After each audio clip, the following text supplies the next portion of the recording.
Estados Unidos quiere reinstalar una base militar en Ecuador. Pero, ¿cuál es el verdadero interés geopolítico de la administración de Donald Trump en el Pacífico Sur?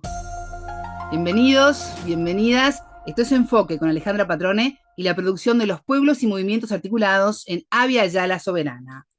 Hoy, junto al consultor español Decio Machado, sociólogo radicado en Ecuador, vamos a profundizar en este tema y también hablaremos de por qué ganó la derecha en Ecuador, retuvo el poder Daniel Noboa y el país se amiga cada día más a Estados Unidos.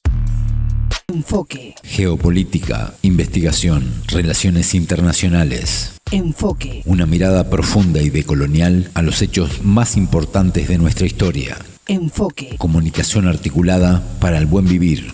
Pueblos con memoria. Decio, ¿cómo estás? Bienvenido a Enfoque.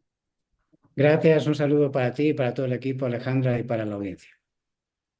Daniel Noboa viajó a Estados Unidos, según él, por temas personales. Ya vamos a estar hablando sobre ese asunto, pero primero quiero consultarte por la victoria de Noboa en las elecciones del pasado 13 de abril ante la candidata opositora Luisa González. ¿Por qué la derecha ganó en Ecuador y Noboa pudo retener la presidencia? Bueno, yo creo que ha habido, digamos, una combinación de cosas. Como siempre, no es un solo hecho, sino son varias cosas. Y me parece que hay desde errores de la propia campaña de Luisa González hasta, digamos, una victoria electoral que está de alguna forma en entredicho, ¿no? También, ¿no? Es decir, que ha habido una cancha inclinada de todo el ecosistema electoral, ¿eh? Hay que decir que el presidente Noboa, digamos, controlaba con sus decisiones el Consejo Nacional Electoral, que se supone que es autónomo al Ejecutivo y que se supone que es un árbitro que debería ser independiente en una disputa electoral.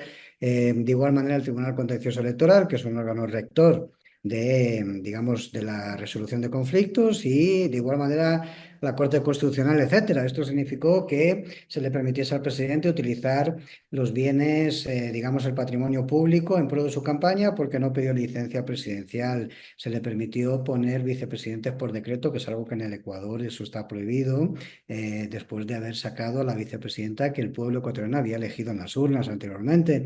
Se le permitió, digamos, prohibir el uso de los celulares en una decisión del CNE tras una petición del presidente de la República al Consejo Nacional Electoral, digamos, fuera de plazo y de una forma, o sea, una decisión absolutamente anómala, y así una sucesión de cosas que marcan que evidentemente la cancha estuvo inclinada desde el primer momento de la campaña electoral. Y por último, el desenlace, digamos, por parte de los partidarios de Luisa González, de la Revolución Ciudadana, del partido de Luisa González. Hay un cuestionamiento a cómo se ha hecho el reconteo de votos, que esto, digamos, está pendiente de ver cuál es la aportación de pruebas que hace el correísmo al respecto, pero, digamos, lo que sí está claro es que ha sido un proceso electoral como turbio, ¿no? Yo me atrevería a decir que el proceso electoral más turbio de la historia del Ecuador desde la vuelta de la democracia al país tras la dictadura militar que finalizó en 1979. Uh-huh. Va a aumentar el poder de Noboa con el resultado de las elecciones del 13 de abril, por lo menos lo que se dice desde los resultados oficiales. Bueno, sin ninguna duda. O sea, ahora tiene 4 años por delante. Está en disputa en este momento ver quién va a presidir la Asamblea. Hay que decir que Nume es la Asamblea Nacional, quiero decir con esto el poder legislativo en el país.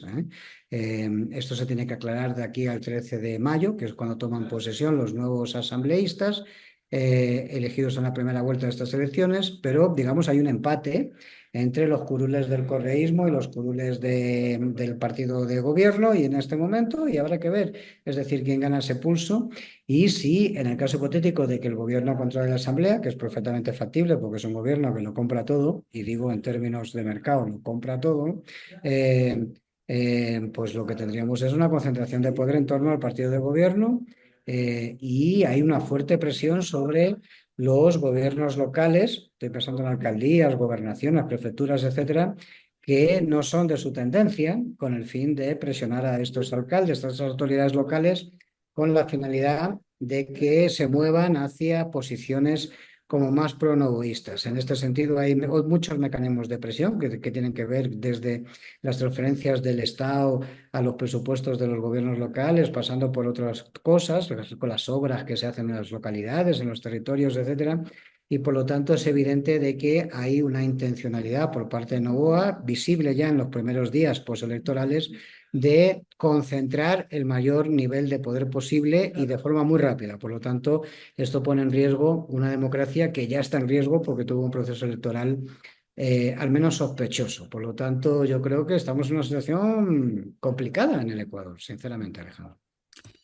Decio, en medio de esas sospechas en los resultados, Noboa viajó igualmente a Estados Unidos. Había hablado anteriormente con el secretario de Estado, Marco Rubio. Se habla de que Washington quiere reinstalar la base militar estadounidense en la ciudad de Manta. ¿Qué tan posible es esto? Porque Noboa insiste que el viaje es por motivos personales. A ver, el Noboa ha dejado claramente explícito aquí en Ecuador que su voluntad es que los norteamericanos instalen su base militar en Manta o en las Galápagos o donde sea, ¿sí? Y esto además en una sociedad que está atravesada por el miedo, consecuencia de los niveles de violencia. Hay que decir que Noboa no ha sido, digamos, no ha tenido éxitos en su lucha contra el crimen, contra la violencia interna, contra la inseguridad ciudadana. Eso significa que estamos en este momento batiendo récords en el año 2025, récords históricos de violencia en el Ecuador. Tenemos más muertos violentos que nunca en este mismo periodo comparado con periodos anteriores, de otros años, etcétera.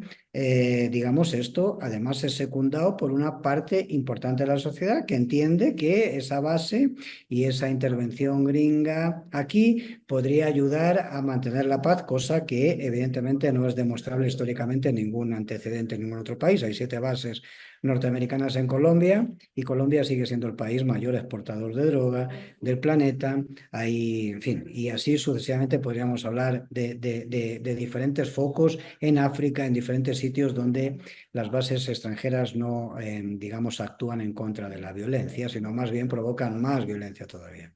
En todo caso, lo que quiero decir es que todo va a depender de la decisión norteamericana. La decisión del gobierno es que los Estados Unidos ponga su base militar en el Ecuador.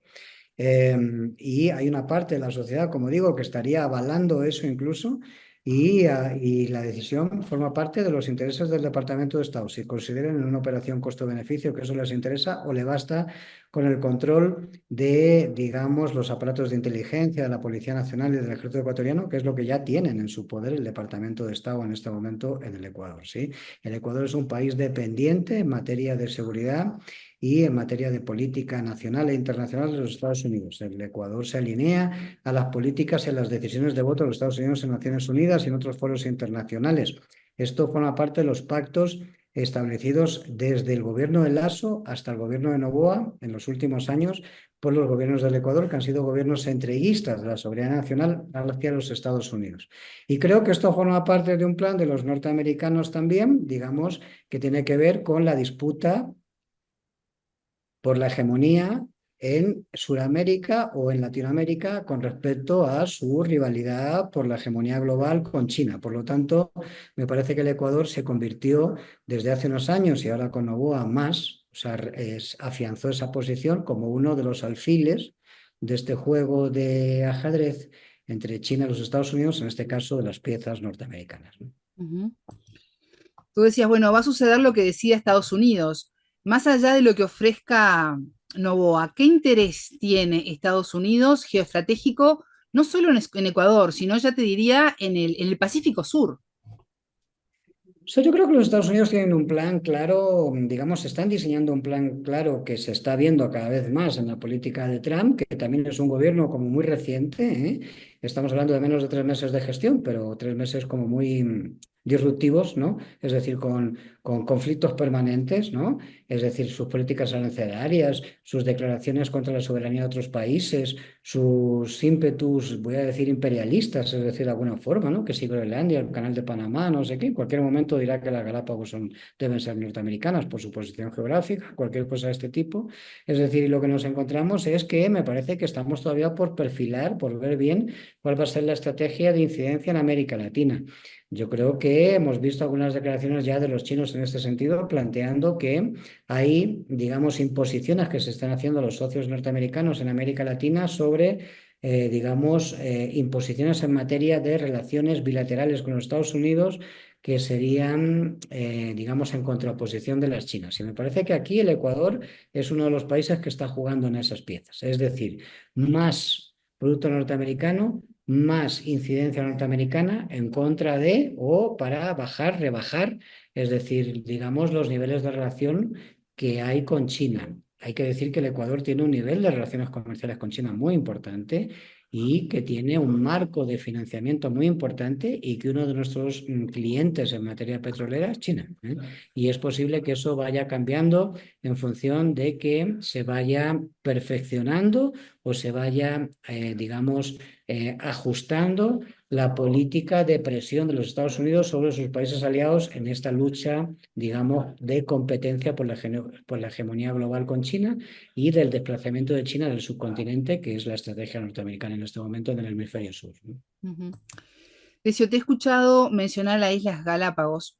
Ahora también lo hiciste. ¿Consideras que corre riesgo bajo la mirada de Donald Trump? Sí, considero de que corre riesgo porque hay una decisión del gobierno de Galápagos, controlado por el señor Noboa, es decir, de entregar la isla de Baltra a una posible base norteamericana también. La isla de Baltra es una isla que ya tuvo una base una isla del archipiélago de Galápagos que ya tuvo una base norteamericana en la Segunda Guerra Mundial, durante los tiempos de la Segunda Guerra Mundial, y eso ha vuelto a aparecer en la agenda. Por lo tanto, ya no está tan claro si esa base estaría en Manta, si estaría en Baltra o dónde estaría. Es decir, lo que sí está claro es que se sigue trabajando sobre el relato, sobre la narrativa de una posible base en la zona Pacífico ecuatoriana. Y esto no es casualidad. Es decir, que si es en Galápagos, esto significa que tiene una mayor penetración dentro del Océano Pacífico y por lo tanto tiene, digamos, un nivel de control, de incidencia más fuerte sobre los intereses geopolíticos en la cuenca Asia-Pacífico, que evidentemente es un territorio en disputa con los chinos en este momento, ¿no? Ujú. Y en medio de esa disputa, Decio, ¿estamos ante una posible estrategia de reocupación en América Latina y el Caribe por parte de Estados Unidos? Sin ninguna duda. Los Estados Unidos tienen diseñado, esto va a sonar muy pretencioso, porque no es el mejor término, pero para que se entienda comparativamente, los Estados Unidos tienen diseñado una especie de plan Marshall para América Latina. Ese plan Marshall significa que están planteando, digamos, una lógica de inversiones a cambio de desplazar las inversiones chinas que se estuvieron dando durante todo este periodo en los que los Estados Unidos estuvieron más preocupados de la guerra de Irak, de Oriente Medio, de Cuba y de cosas de estas características que del subcontinente. Hoy hay un cambio en la política exterior, ¿eh? Es decir, parece que lo de Oriente Medio les preocupa menos, eso es una zona ya donde están actuando los Israel, los sionistas, etcétera, y parece que vuelven a interesarse por los mercados y la geopolítica latinoamericana. Y esto significa de que lo que se está planteando es inversiones en los países a cambio de desplazar la inversión china, es decir, esto significaría inversiones en infraestructuras, en préstamos, etcétera, etcétera, y la vuelta a la imposición de las lógicas de las bases militares en el subcontinente. Creo que el caso del Ecuador es el ejemplo más evidente de esto en este momento, pero no solamente el Ecuador, Basta oír a Javier Milei o a algunos otros presidentes latinoamericanos en este momento que están llamando a los Estados Unidos a que articule bases militares y contingentes, es decir, en sus diferentes países. Y esto es muy preocupante porque significa un proceso de remilitarización en un subcontinente, que es el latinoamericano, que no tiene un proceso de estas características a diferencia de lo que está pasando en Europa o en otras zonas del planeta, ¿no? Ujú. ¿Y qué gana Daniel Noboa con el avance militar de Estados Unidos en Ecuador a base del agua, el aire y la tierra de los ecuatorianos? Yo creo que Daniel Noboa lo que busca es legitimación, digamos, política, en este caso internacional, a un gobierno que tiene problemas de legitimidad. Es decir, que hablábamos anteriormente de que las elecciones son turbias, de que hay una acusación, digamos, de cierto nivel de autoritarismo, a nivel que estamos viendo, al mismo nivel que estamos viendo en otros gobiernos latinoamericanos, Bukele en El Salvador, Milei en Argentina. Entonces, me parece que lo que gana en este caso, o sea, lo que está jugando estratégicamente el gobierno de Noboa concretamente, es decir, con estas aproximaciones permanentes y entregas hacia el gobierno norteamericano, es tener, digamos, una especie de protección, de legitimidad internacional que tiene que ver con el ámbito de influencia de la política estadounidense y el ámbito de influencia del Departamento de Estado norteamericano. Me parece que es eso, es decir, no hay mucho más.